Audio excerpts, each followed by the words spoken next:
Hello friends, मैं DSR आप सभी का स्वागत करता हूं मेरे चैनल हिम्मत ना हार में। आप में से कुछ एडवाइस आई थी कि वॉइस प्लस नॉइस की प्रॉब्लम आ रही है। सो फ्रेंड्स, मैं इसको जल्दी ही सॉर्ट आउट कर लूँगा। इस पर भी मेरा काम जारी है। तब तक मेरे वीडियोस को ऐसे ही देखते रहिए। आज की स्टोरी काफ़ी फनी होने वाली है, बट उसका जो मैसेज है वो काफ़ी सीरियस है, स्पेशल उनके लिए जिनके छोटे छोटे बच्चे हैं या स्कूल पास होने वाले हैं। जंगल में एक बार बंदर की ओर से कंपटीशन होता है, जिसमें ये शर्त होती है कि दौड़कर सबसे पहले पेड़ पर जो जानवर चढ़ जाएगा वो फर्स्ट होगा। आपको पता ही है फर्स्ट कौन आया होगा? बंदर फर्स्ट आया और धीरे धीरे पूरे जंगल में ये बात फैल गई कि पूरे जंगल में सबसे टैलेंटेड, इंटेलिजेंट, एक्टिव और लाइफ में सबसे सक्सेसफुल कोई जानवर है तो वो बंदर है। कई जानवरों ने ये ड्रीम देखना स्टार्ट कर दिया कि हम भी पेड़ पे चढ़ेंगे। हम नहीं तो हमारे बच्चों को सिखाएंगे, लेकिन हम हमारी लाइफ को भी सेट करेंगे। धीरे धीरे धीरे बंदर ने जानवरों के भोलेपन का फायदा उठाया और वहां पर स्कूल स्टार्ट कर लिया, जिसमें सबका एम एक ही था कि how to climb on the tree. बंदर हमें पेड़ पर चढ़ना सिखाएगा। कुछ जानवर जैसे भालू, बिल्ली, लेपर्ड वो तो इजी वे में ये काम सीख गए, लेकिन कुछ जानवर इसको नहीं कर पाए। धीरे धीरे माहौल ये हो गया कि पेड़ पर चढ़ने के चक्कर में सभी जानवर अपनी स्ट्रेंथ भूलने लगे। हाथी के बच्चे ने भी 2-4 साल काफी ट्राई किया, बट वो पेड़ पर नहीं चढ़ पाया। उसका आलम ये रहा कि हाथी और हथीनी को धीरे धीरे अपने ही बच्चे से शर्म आने लगी। उसने अपने बच्चे को काफी खरी खोटी सुनाई।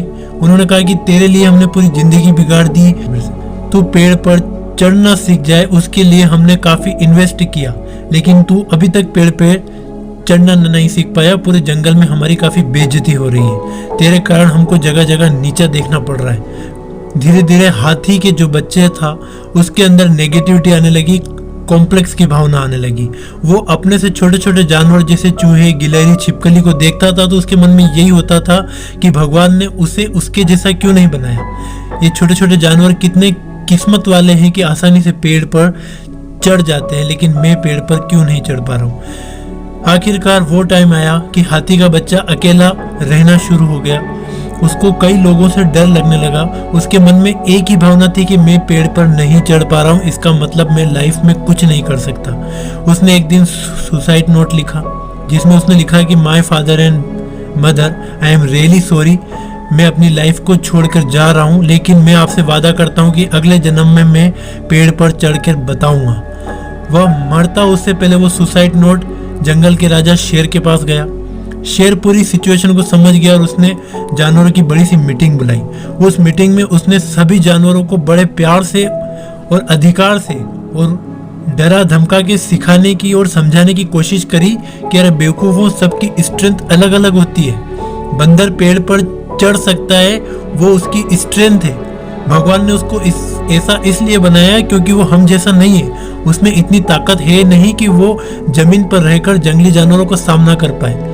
वो हम जैसे लंबे हाथों द्वारा पेड़ से कुछ तोड़ नहीं सकता, इसलिए उसको पेड़ पर चढ़ना सिखाया गया। उसके पास नुकीले नाखून नहीं है। ऐसी कई बातें हैं जो बंदर को हमसे कमजोर बताती है, इसलिए उसे पेड़ पर चढ़ना आता है। फिर उसने हाथी के बच्चों को समझाया कि बेटा, तुम इतने स्ट्रॉन्ग हो कि इस जंगल में कोई तुमसे फाइट नहीं कर सकता। तुम पेड़ पर चढ़ना क्यों चाहते हो मैं नहीं जानता, लेकिन तुम खड़े खड़े पेड़ को हिला सकते हो। तुम्हारी सूंड इतनी लंबी है कि तुम चाहे तो जमीन से ही कोई भी पत्ती, कोई भी फल खा सकते हो। तुम पानी के अंदर आराम से चल सकते हो, तैर सकते हो। तुम्हारा मगरमच्छ तो क्या, मैं भी कुछ नहीं बिगाड़ सकता, और तुम अपने आप को हीन भावना में मान रहे हो। ऐसे कर उसने हाथी की मेंटेलिटी को बिगाड़ा। धीरे धीरे जंगल का माहौल अच्छा हुआ और सभी जानवरों को अपनी स्ट्रेंथ पता चली। ये स्टोरी आपको थोड़ी अलग लगी होगी, लेकिन इस स्टोरी का सबसे बड़ा संबंध है हमारे साथ। कई पेरेंट्स जब उनका बच्चा पैदा भी नहीं होता तब से ही सपने पाल लेते हैं कि जब हमारा बेटा या बेटी बड़ा होगा तब हम उसको इंजीनियर बनाएंगे, डॉक्टर बनाएंगे, कलेक्टर बनाएंगे, लेकिन हम कभी अपने बच्चे से नहीं पूछते कि उसको क्या करना है। तो मैं जानता हूँ कि जो बात मैं आपको बता रहा हूँ वो कई फिल्म, वेब सीरीज या कई ऐसे एग्जाम्पल हमको पहले ही समझा चुकी है, लेकिन बात अभी भी किसी के समझ में आई नहीं है। इसलिए मैंने छोटा सा प्रयास किया है कि अगर मेरे इस वीडियो से एक भी पेरेंट्स अपनी मेंटेलिटी चेंज कर लेते हैं तो मेरे लिए बहुत ही बड़ी बात होगी। हम कई बार सोचते हैं कि हमारा बेटा पड़ोसी के बेटे जैसा इंजीनियर बनेगा, लेकिन हमने कभी ये नहीं सोचा कि हमारा बेटा किस फील्ड में जाना चाहता है। हम चाहते हैं कि हमारा बच्चा भी शर्मा जी के बच्चे जैसे MBA करके कंपनी में बड़े पैकेज को पाए। लेकिन क्या आप जानते हैं कि आपका बेटा बिजनेसमैन बनना चाहता है?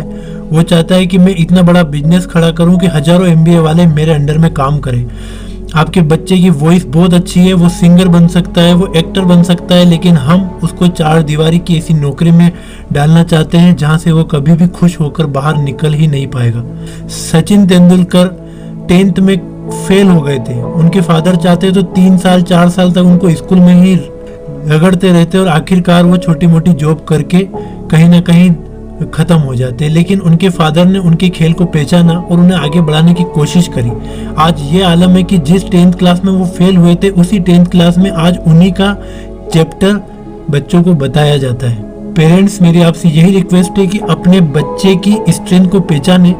अगर आपका बच्चा पेड़ पर नहीं चढ़ सकता तो इसका मतलब वो कमजोर नहीं है, भगवान ने उसको कोई और स्ट्रेंथ दी होगी। हो सकता है वो शेर की ताकत लेके पैदा हुआ होगा, या हो सकता है उसमें मछली जैसा एक टैलेंट है कि वो पानी के अंदर तैर सके, या हो सकता है वो कोयल जैसे अच्छा गाना गा सकता हो, या हो सकता है वो हाथी जैसे इतना वर्सेटाइल एनिमल हो जो कि सब कुछ बिना पेड़ पर चढ़े ही कर सकता हो।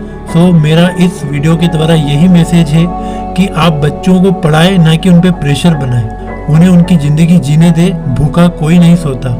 एक भिखारी या गली में घूमता हुआ कुत्ता भी भर पेट कहीं ना कहीं से खाना ढूंढ ही लेता है। तो हम तो इंसान हैं, हम इतनी चिंता क्यों करें? मेरे पास इस वीडियो को समझाने के लिए ज़्यादा शब्द नहीं है और ना ही मैं इतना लायक हूँ कि मैं अपने से बड़ी उम्र के लोगों को इतना बता सकूँ, लेकिन फिर भी ये मेरा प्रयास था। अगर आपको वीडियो अच्छा लगा है तो इसे लाइक कीजिएगा, शेयर कीजिएगा, मेरे चैनल को सब्सक्राइब कीजिएगा।